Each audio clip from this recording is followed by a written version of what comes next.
Bunge power. Thank you very much. My name is Anthony Karumba, the GENz's national spokesperson here at Bunge la Mwananchi. I want to start by saying this. It really pains me when we discuss matters tribalism in this nation, because tribalism issues, we want to finish with that discussion in the year last year in the month of June. That is the year that we came as GENz's and said it is the end of tribalism. Whether you are born in Lakeside, whether you are born in Kikuyu, whether you are born wherever you are born, all of us under the blue skies, we are but one family defined as Kenyans.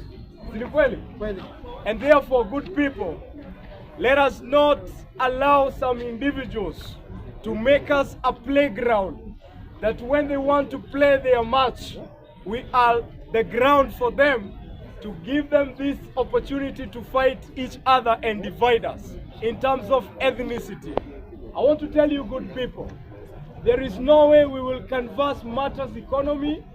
There is no way we will canvass what is ailing our nation when our concentration is dividing and thinking about who is to become who is to become who.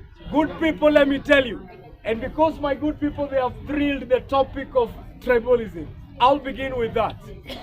Let me tell you, good people, if you don't know, we as Kenyans, immediately after the 2024 protest of GENz, there are some selfish individuals who saw an opportunity.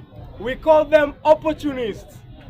And they came in to say that they want to sympathize with these young people, and they even called us their sons and daughters, only to come and plan their own government in future, saying even some of the positions that they are not in the constitution, they are creating for themselves. Have you heard that? There are people even who are speaking of prime ministers. Oh, tushikane hii team, tutengeneze wetu kupe prime minister, we give this. My good people, I want to tell you, as Kenyan people, let me start by saying this. Yes, of course, you are Kikuyus, you are Karenjins, you are Luyas, you are whoever you are. But I want you to see beyond the tribe, because good people from the lakeside, you produce your fish, you need market for it, for you to improve your economic status. Good people from the mountain, you produce coffee, you produce tea, you produce milk, you need market for you to develop yourself economically.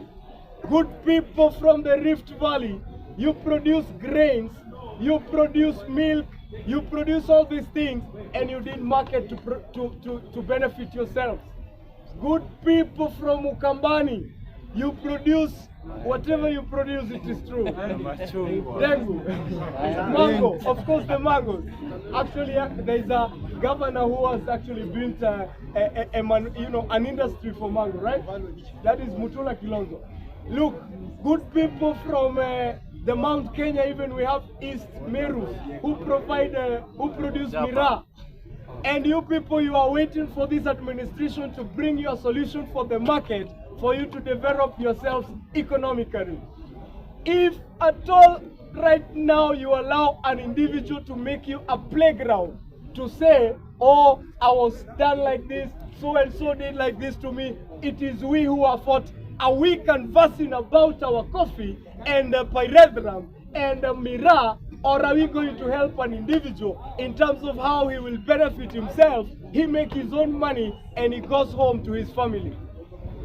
Let me tell you, good people, let us not allow ourselves to be used.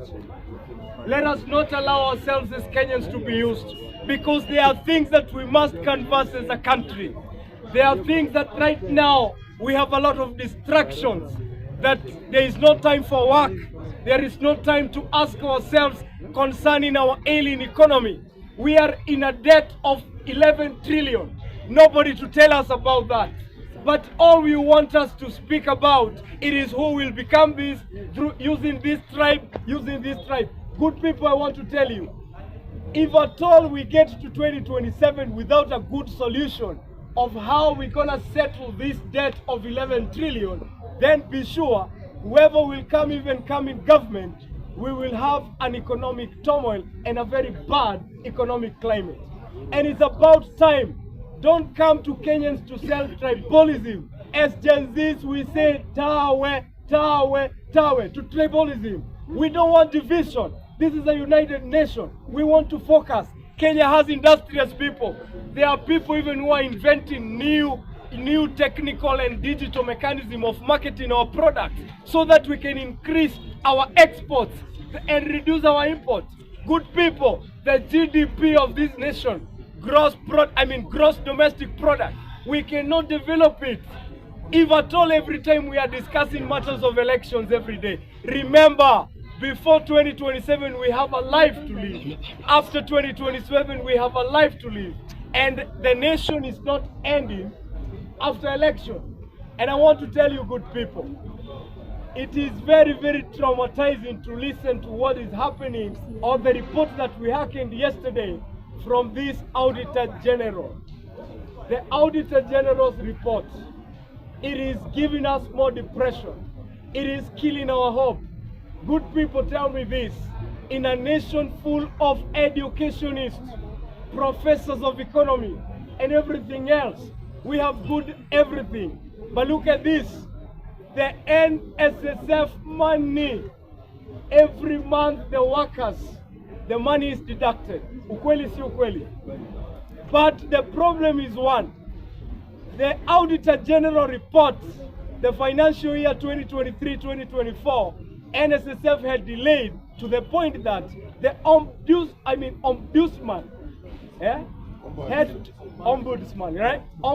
had to come in for them to release the report, and we hear that good people, these people out of their own knowledge without following the constitution, went and invested money, our taxes, into infrastructure, projects which have led into losses. And now let me ask you, when these people retire and they ask for their money, good people, you come to tell us stories, yet you invested the money of innocent people into projects which are bringing losses. And let me tell you, when you took this money into investments of these infrastructures, you subjected the money of these innocent workers into taxation, which makes the losses. Now, which excuse will you bring to the Kenyan people? And we want to ask for this. One of the things we asked for last year, it was about accountability and transparency. We want to see the report of NSSF before the closure of this month, which is the financial month of the budget, 2025, June.